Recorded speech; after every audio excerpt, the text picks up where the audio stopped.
buenas noches, Dios les bendiga, sean todos bienvenidos esta noche a esta cápsula de esperanza, un momento en donde podemos reflexionar, meditar y pensar en lo que Dios tiene para nosotros, la orientación que Dios quiere darnos a través de su palabra. Qué bueno que usted ha sacado este momento, este tiempo, para poder adentrarse, abrirse a la palabra del Señor, abrirse a lo que Dios tiene. De donde sea que nos estés viendo, te bendecimos en el nombre del Señor Jesucristo y esperamos que este sea un momento de mucha bendición para ti y para todos los que te acompañan. Padre, te doy gracias. Gracias por cada uno de mis hermanos y amigos que han organizado su día, Señor, para poder llegar a este momento y tomar un tiempo a los pies de tu palabra, Señor, a los pies de tus dichos, para entender y conocer, Señor, lo que tú quieres para nosotros este día.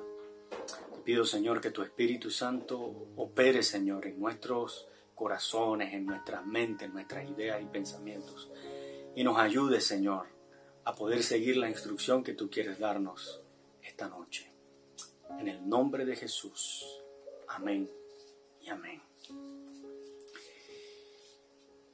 Es muy probable que muchos de nosotros hayamos pasado o estemos pasando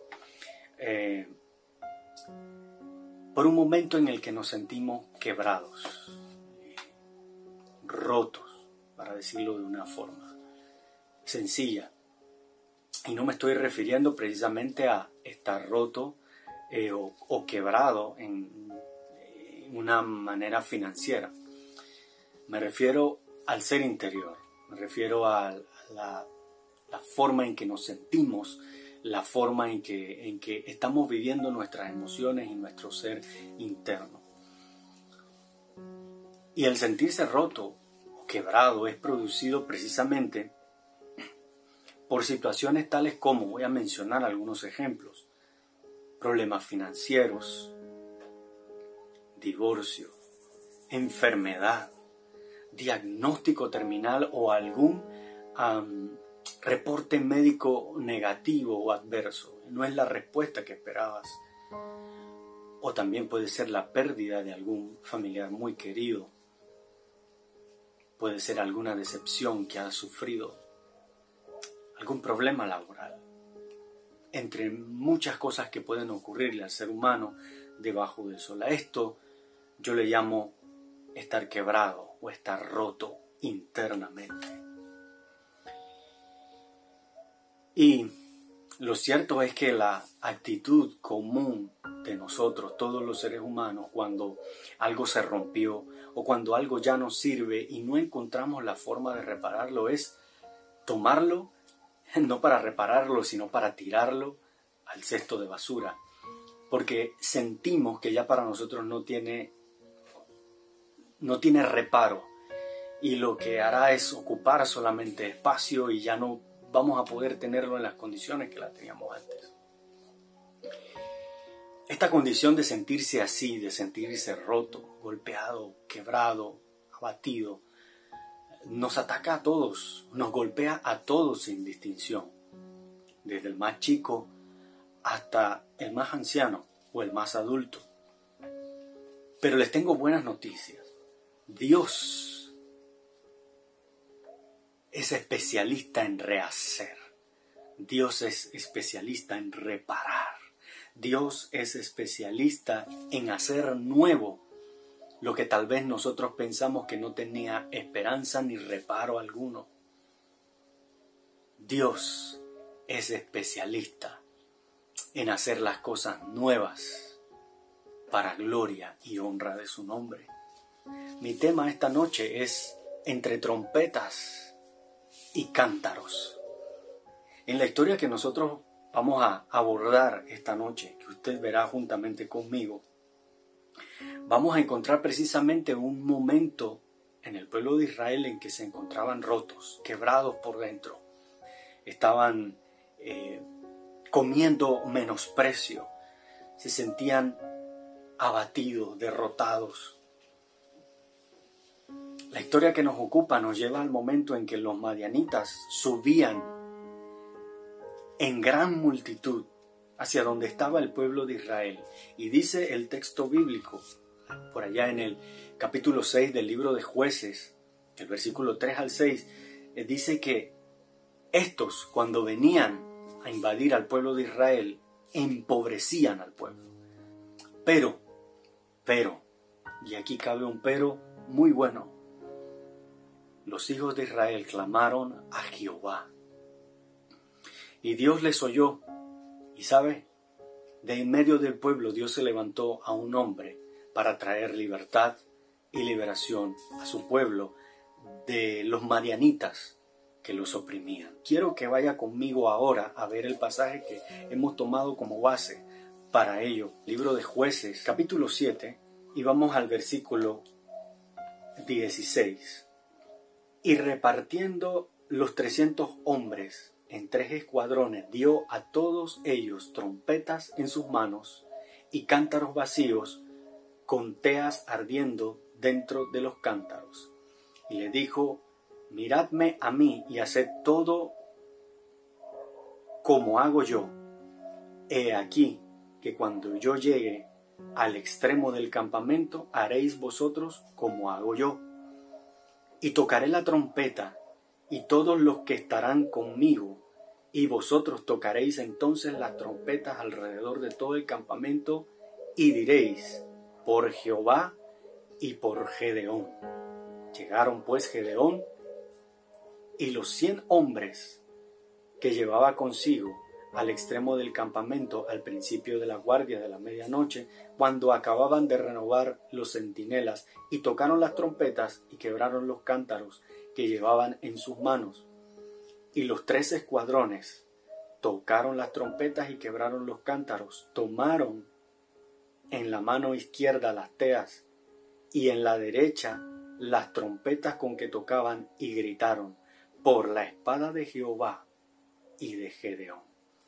Y se estuvieron firme cada uno en su puesto en derredor del campamento. Entonces todo el ejército echó a correr, el ejército de los madianitas echó a correr dando gritos y huyendo. Es una historia interesante, y el final de esta historia usted la sabe. Dios le dio a Gedeón y a los 300 aquellos hombres seleccionados la victoria frente a los madianitas y amalecitas. Yo estoy seguro que de entre los que están aquí viendo esta noche, hay quienes se sientan tal vez rotos, como ellos se sentían rotos precisamente porque los madianitas venían y constantemente arrasaban con todos sus siembros, con sus cosechas, arrasaban con su comida, arrasaban con su agua, destruían el hábitat en donde ellos estaban situados, poniéndoles en riesgo de vida totalmente, ya que les dejaban sin alimento. Y la misma Biblia describe que empobrecían al pueblo de Israel. El pueblo, cansado de esto, clamó a Dios, y Dios les escuchó. Amigo y hermano, antes de hacer cualquier cosa que usted se quiera proponer, emprender, clame a Dios. Clame a Dios. La oración no es algo que ha pasado de moda. La oración no es algo que perdió su lugar. La oración no es algo que la inmediatez ha venido a desplazar, la inmediatez de los tiempos en los que vivimos ha venido a desplazar. No, es todo lo contrario. Hoy más que nunca, la oración es la herramienta más poderosa que nosotros podamos tener a nuestra mano, a nuestro alcance. Porque con ella tenemos acceso al Dios que todo lo puede. Con ella tenemos acceso al Dios que le dio victoria a Gedeón en su momento. Al Dios que le dio victoria al pueblo de Israel a lo largo de su trayectoria. Al Dios que te ha dado victoria a ti en cantidades de ocasiones en tu propia vida. Al Dios que me ha dado victorias a mí. Al Dios que nos salvó. Tenemos acceso a Él a través de la oración. Así que antes de hacer cualquier cosa, clame a Dios, ore a Dios, pídale a Dios. Ahora, vamos a ver la historia de este hombre, Gedeón, ¿Y cómo es que Gedeón entra en esta escena? Sí, porque es interesante entender cómo él entra en esta escena. Precisamente, pues Gedeón no estaba buscando ser un paladín, ser un guiador, ser un líder. No estaba buscando eso, era parte del pueblo. Sin embargo, algo ocurrió. Algo interesante sucedió aquí. Dice el verso 11 del capítulo 6. Dice así: y vino el ángel de Jehová y se sentó debajo de la encina que está en Ofra, la cual era de Joás Abieserita, y su hijo Gedeón estaba sacudiendo el trigo en el lagar para esconderlo de los madianitas. ¿Lo vio? ¿Cómo entra Gedeón en este escenario? Y vale la pena hacer la pregunta porque así podemos entender qué tipo de personas Dios está buscando en momentos claves y específicos. ¿Qué estaba haciendo Gedeón? Dice, estaba sacudiendo el trigo para guardarlo y esconderlo de aquellos que venían a robarle las provisiones y el alimento, de aquellos que le empobrecían. Es decir, en otras palabras, Gedeón estaba allí trabajando con sus manos. Él no estaba cruzado de brazos, él no estaba echado debajo de un árbol quejándose por la miseria que traía el pueblo amalecita y el pueblo madianita sobre el pueblo de Israel. Él estaba haciendo lo que podía hacer con sus manos para tratar de alguna manera salvaguardar alimento para su gente. No estaba de balde. Y cuando tocamos esto de ver que estaba trabajando, me refiero no al trabajo común, cotidiano suyo. Me estoy refiriendo precisamente a que Dios está buscando gente que esté ocupada en su obra, gente que sirva, gente que pueda ser útil en las manos del Señor. Dios está buscando a alguien como Gedeón. En la parte de ese mismo versículo, allí usted lo puede ver, dice: Gedeón estaba sacudiendo el trigo en el lagar para esconderlo. Tal vez muchos de nosotros no hemos hecho como Gedeón. Frente a la adversidad que tenemos por delante, nos hemos sentado y nos hemos cruzado de brazos a llorar y a lamentarse y a quejarse. Ahora, no con esto quiero decir que Gedeón era un hombre perfecto, porque precisamente está escrito en el versículo 13 para que nosotros podamos entender que Gedeón era un hombre de carne y hueso, con sentimientos y emociones como las que usted y yo podemos albergar, podemos tener dentro de nosotros. Porque allá en el versículo 13 dijo Gedeón de esta manera, después que el ángel de Jehová le comunicó lo que Dios quería hacer a través de su vida, él dijo estas palabras, y Gedeón le respondió: oh, Señor mío, si Jehová está con nosotros, ¿por qué nos ha sobrevenido esto? ¿Y dónde están las maravillas que nuestros padres nos han contado diciendo: nos ha sacado Jehová de Egipto? Y ahora Jehová nos ha desamparado y nos ha entregado en manos de los madianitas. ¿Qué estaba haciendo Gedeón aquí? Gedeón se estaba quejando en presencia de Dios. Gedeón tenía preguntas.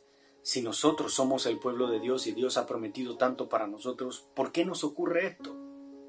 Hago un paréntesis aquí. El hecho de que trabajemos, y lo digo de esta forma, el hecho de que sirvamos, trabajemos en la obra del Señor o hagamos tantísimas cosas para Dios, no es garantía de que adversidades puedan tocar la puerta de nuestro caminar. No es garantía de que no nos van a ocurrir cosas que no nos gusten. Y eso fue lo que hizo Gedeón. Claro, esto no está escrito solamente para que lo veamos, sino para que precisamente entendamos que al momento que Dios lo comisiona a hacer algo, reaccionó como reacciona todo ser humano. Reaccionó de esa manera. con muchas preguntas y con muchas interrogantes. Con muchas preguntas e interrogantes. Sin embargo, Dios ya lo había seleccionado para una misión.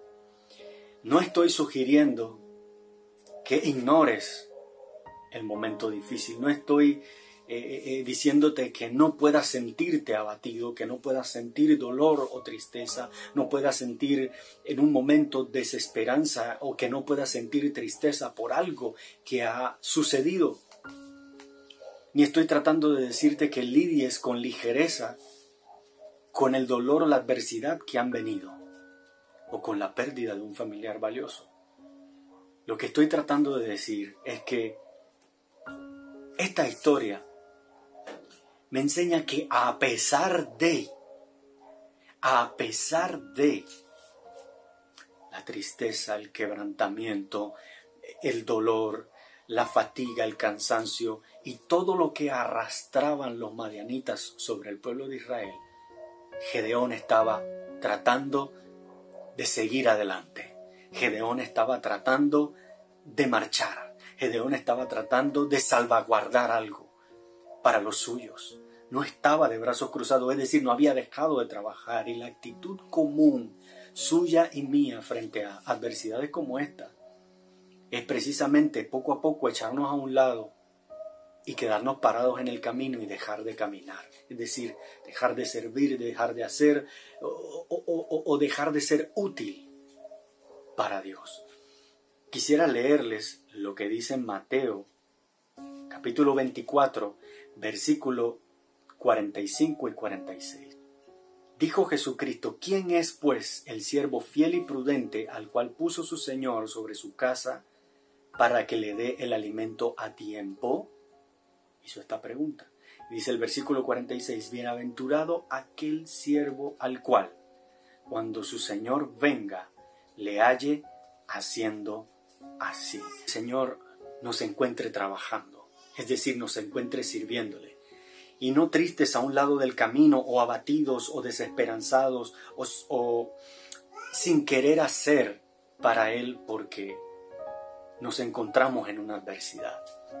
Pero hay dos aspectos interesantes que yo quiero compartir con usted.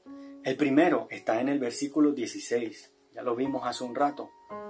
En la parte B de este versículo dice: dio a todos ellos trompetas en sus manos. Los 300 escogidos junto con Gedeón se encontraban entre trompetas y cántaros. Y ahora vamos a ver por qué. Trompetas, número 1, algo que utilizó Dios en ese tiempo y en ese momento. ¿Qué era la trompeta?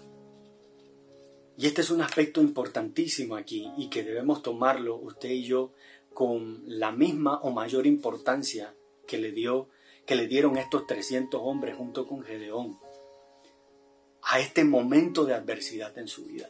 La instrucción de Gedeón fue que tomaran esa trompeta. La Nueva Traducción Viviente dice que era el cuerno de un carnero que producía sonido al soplar con fuerza sobre él. Y encontraban la habilidad también de poder hacer diferentes notas con aquello. ¿Qué le dice esto a usted?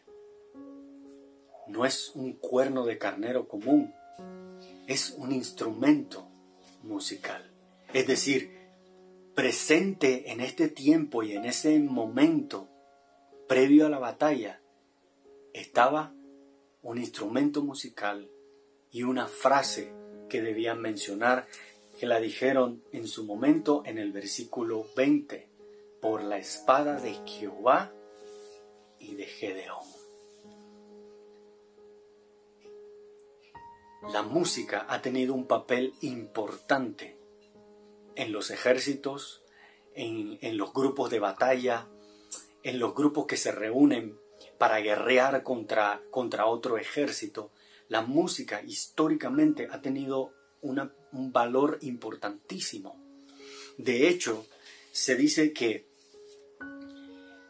la música se encontraba muy ligada al momento previo de la batalla y que algunas tonadas hacían arder el corazón de los guerreros. Escúchese esto, llenándoles de valor y de coraje. También se utilizaban para intimidar al enemigo. Interesante. De hecho, puedo mencionarles un ejemplo de esto, un ejemplo bíblico, Goliat. Goliat no estaba con un ejército de músicos detrás de él, pero sí utilizó el instrumento musical que Dios le dio, que fueron sus cuerdas vocales. ¿Y qué hacía? Allá en 1 Samuel, capítulo 17, versículos del 8 al 11. Se paraba y gritaba a grandes voces, y cada vez que su anuncio llegaba a los oídos del pueblo de Israel, incluyendo al rey, todos temblaban y se llenaban de temor. No sabían quién podía hacerle frente a Goliat. Allí se estaba utilizando esa voz, ese instrumento vocal se estaba utilizando para infundir temor.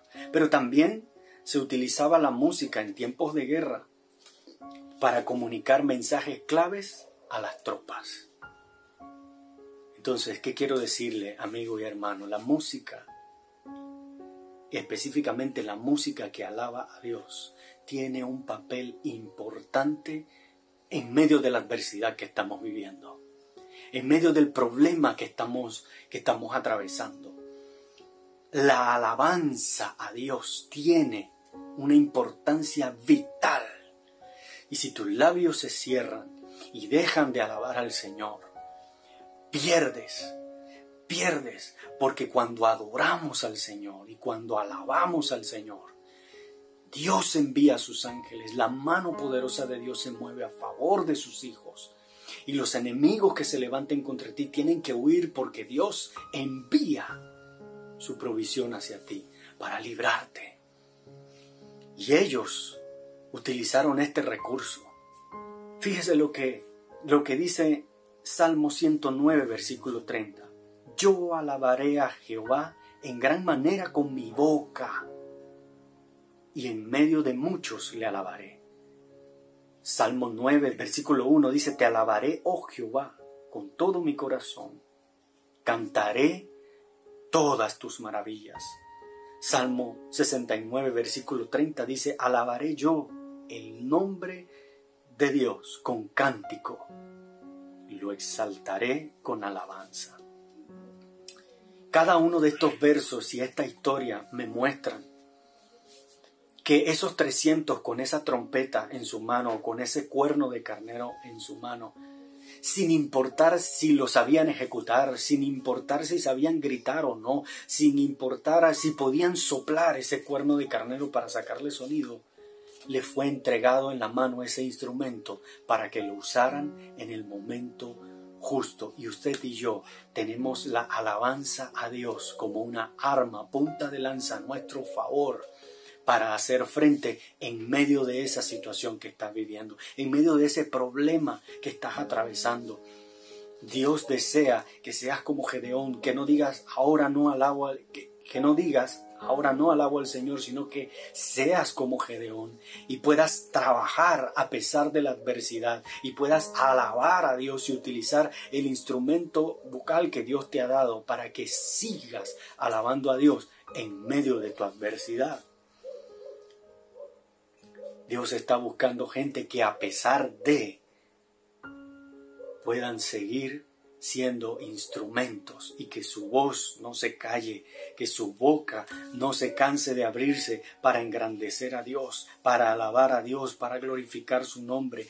Dios quiere que en este proceso que estás viviendo, tus labios le alaben, proclamen su grandeza y publiquen su gloria.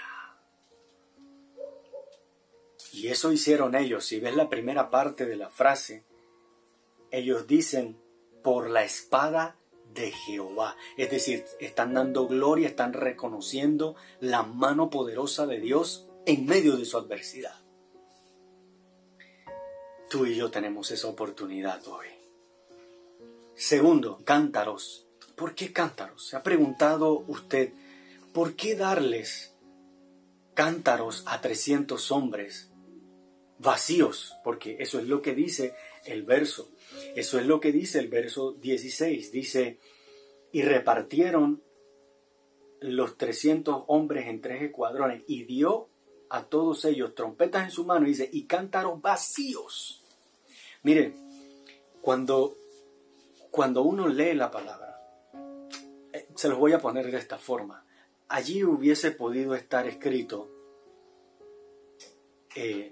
se les entregó trompetas en su mano y cántaros.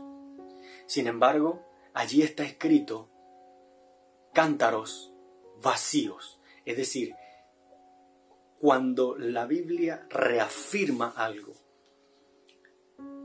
y trata de insistir en aquello, hay que detenerse y pensar, porque hay algo que Dios quiere mostrarnos allí. Y yo me preguntaba, ¿por qué cántaros vacíos? Si pudiesen muy bien llevar cántaros con agua, que la necesitan tantos hombres, son 300 hombres que van a una batalla, podían haber llevado aceite, podían haber llevado cualquier otra cosa, porque los cántaros servían para eso, para albergar dentro de ellos cosas de importante valor, precisamente para que no se desperdiciaran o no se regaran o estuviera todo en un solo lugar.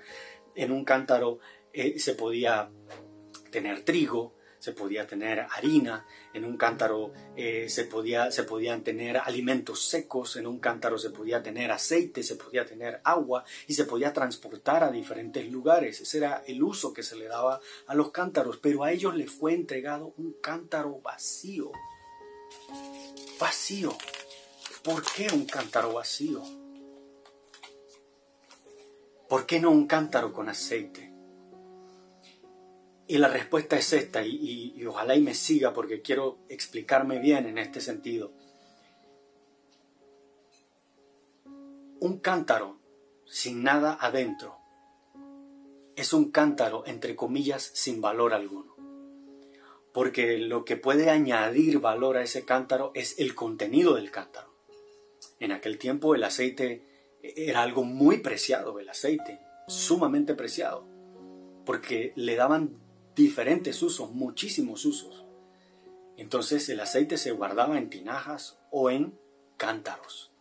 Los cántaros servían también para sacar el agua que bebían. Iban a los arroyos, a los pozos, a los lugares donde fluía agua y con el cántaro sacaban el agua. Es decir, el cántaro era importante, pero más importante era lo que albergaba dentro.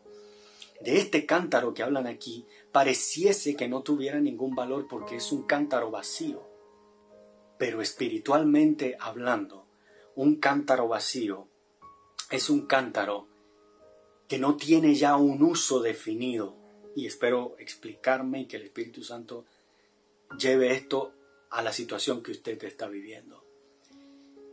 Es un cántaro vacío que aparentemente no tiene valor porque no hay nada dentro.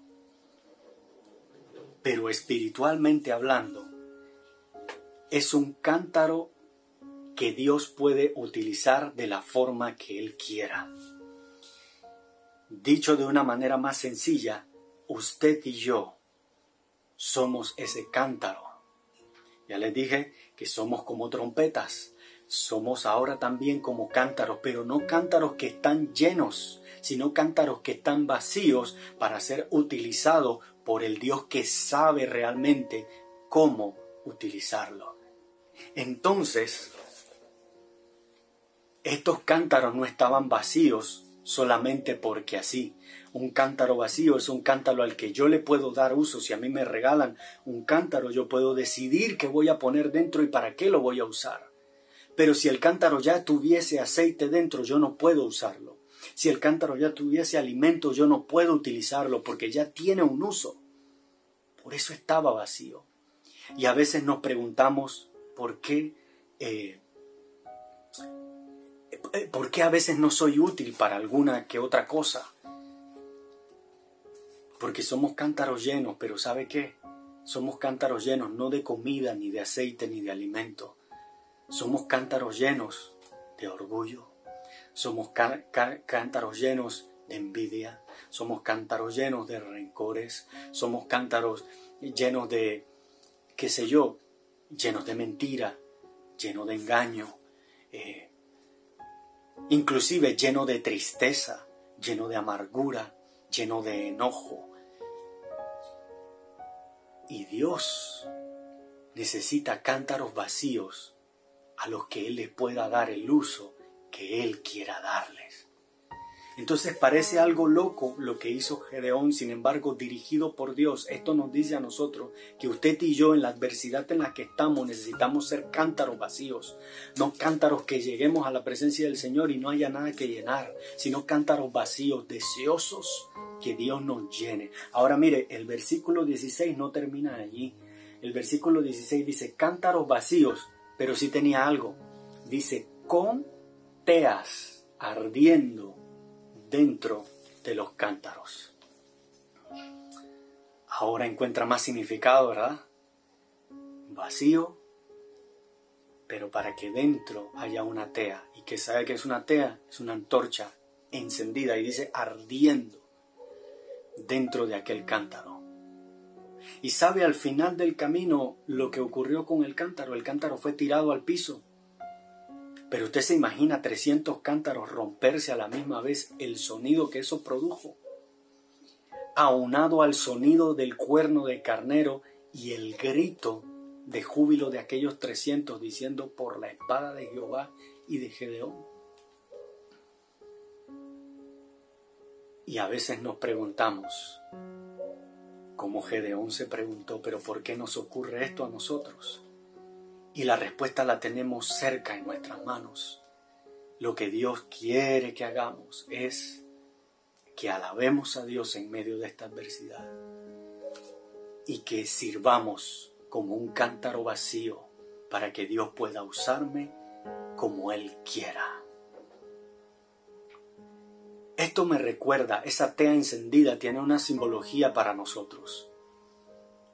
Esa llama encendida dentro del cántaro significa el poder del Espíritu Santo en nosotros, no fuera de nosotros, porque ellos podían haber llevado de alguna otra forma aquellas antorchas, pero estaban dentro, y estaban dentro para llamar nuestra atención, para mostrarnos que la llama no está afuera, la llama está adentro. Y esto conecta mi mente con lo que el apóstol Pablo le dijo a Timoteo en su segunda carta, en el capítulo 1, versículo 6. Por lo cual te aconsejo que avives el fuego del don de Dios que está en ti. Si la vasija, si el cántaro hubiera estado lleno, no se le puede meter la tea, no se le puede meter la antorcha. Y la tea adentro significa el Espíritu Santo ardiendo dentro de ti y de mí. Eso necesitamos hoy, hermano. En el momento y en la adversidad que estás viviendo, necesitamos avivar el fuego del don de Dios que está en nosotros. Ese fuego del Espíritu Santo. Ahora, porque el Espíritu Santo es fuego dentro de nosotros. Yo tengo algunos consejos que quiero compartir con usted para ir terminando. Tomemos como ejemplo un asador donde usted pone la carne para asar. Cuando usted enciende eso, usted necesita, para poder trabajar con ese asador, usted necesita 3 cosas importantes. Necesita leña para mantener el fuego vivo, avivarlo. Necesita fuego y necesita combustión. Sin estos 3 elementos importantes, usted no puede mantener un fuego constante en el asador para cocinar todo lo que quiere asar allí. Entonces ya le digo qué significa cada cosa. La leña es la palabra del Señor. La palabra del Señor que es útil para todo. La palabra del Señor que es una fuente de poder de Dios, porque allí están escritas las palabras que Dios quiere que sepamos, allí están escritos los consejos que Dios quiere que usted y yo abracemos. Necesitamos combustión, ¿sí? ¿Sabe qué es la combustión? La combustión es el proceso en el que el oxígeno entra y hace este efecto junto con el fuego y hace que el fuego no se apague, sino que crezca y crezca. Entonces, ¿cuál es la combustión que usted y yo necesitamos? La oración. Le dije, la leña es la palabra, la combustión es la oración. ¿Y qué surge de esto? Fuego. ¿Y cuál es el fuego? El Espíritu Santo de Dios. Amado amigo y hermano, ¿qué necesito yo y qué necesita usted en medio de esta adversidad que estamos viviendo? Solo esto. Estar claro que en medio de este tiempo de adversidad yo debo estar entre trompetas y cántaros vacíos,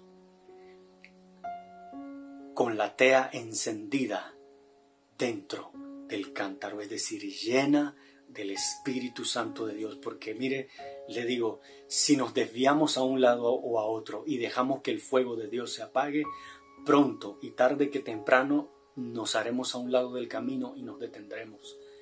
Pero si el Espíritu está allí dentro, avivado, en combustión, Biblia, oración, y permitiéndole al Espíritu Santo que haga su obra en nosotros, estoy seguro, y no porque te lo digo yo, sino porque así su palabra lo asegura, Dios hará proezas en medio de ti. Dios hará proezas en medio de ti. Para concluir, quiero lanzarte esta pregunta.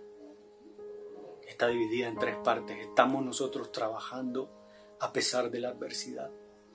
¿Estamos nosotros alabando al Señor a pesar de la adversidad?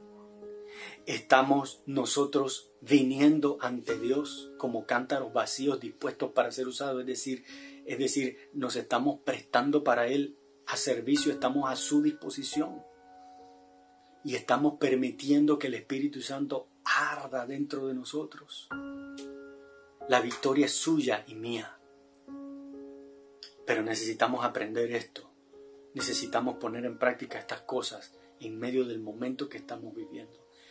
Yo he vivido en muchas ocasiones tiempos de desesperanza, tiempos en donde no sé cómo va a ocurrir ni cómo va a pasar.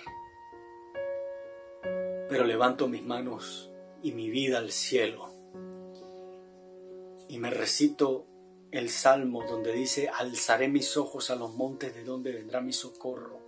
E inmediatamente el Espíritu Santo trae a mi mente: tu socorro no es esto o aquello o aquel, tu socorro viene de Jehová, que creó los cielos y la tierra y todo lo que en ellos existe. Él es el Todopoderoso. Entonces, estar entre teas y cántaros nos ayudará a estar centrados y manteniendo el fuego del Espíritu Santo en nosotros para vencer. Yo quiero orar por ti y quiero pedirle a Dios, en medio de tu necesidad, que puedas poner en práctica esto en tu vida. Padre, en el nombre de Jesús, yo te doy gracias por cada vida, por cada uno de mis hermanos y amigos que están aquí aún escuchando este mensaje y que han tomado nota de aquello, para procurar, Señor, seguir tu instrucción. Yo te pido que honres su fe. Yo te pido, Señor, que la fuerza física y espiritual que le hace falta para encarar este momento y seguir adelante en tu nombre, Señor, les sobrevenga desde su ser interior, como dijo el apóstol Pablo, del ser interior, Señor, surja la fortaleza que necesitan para avanzar hacia adelante sin detenerse, en pos de ti, en pos de la victoria que ya tú ganaste por nosotros, Señor.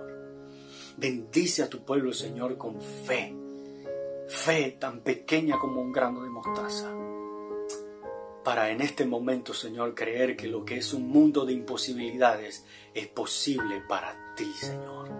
En el nombre de Jesús, oro, Señor, para que los reportes negativos, las malas noticias que pueden haber venido, que hayan causado la tristeza, asimismo, Señor, cuando mis hermanos accionen en fe, Señor, tu poder irrumpa en medio de esta situación, haga revertir las obras de las tinieblas, Señor, y tu gozo venga sobre ellos y sean levantados para gloria de tu nombre, y que mañana, pasado o cuando el milagro ocurra, puedan abrir sus labios para glorificar mucho más alto tu nombre, Señor, y darte a conocer por lo que tú has hecho con ellos. En el nombre de Jesús. Amén y amén. Que el Señor les bendiga muy ricamente.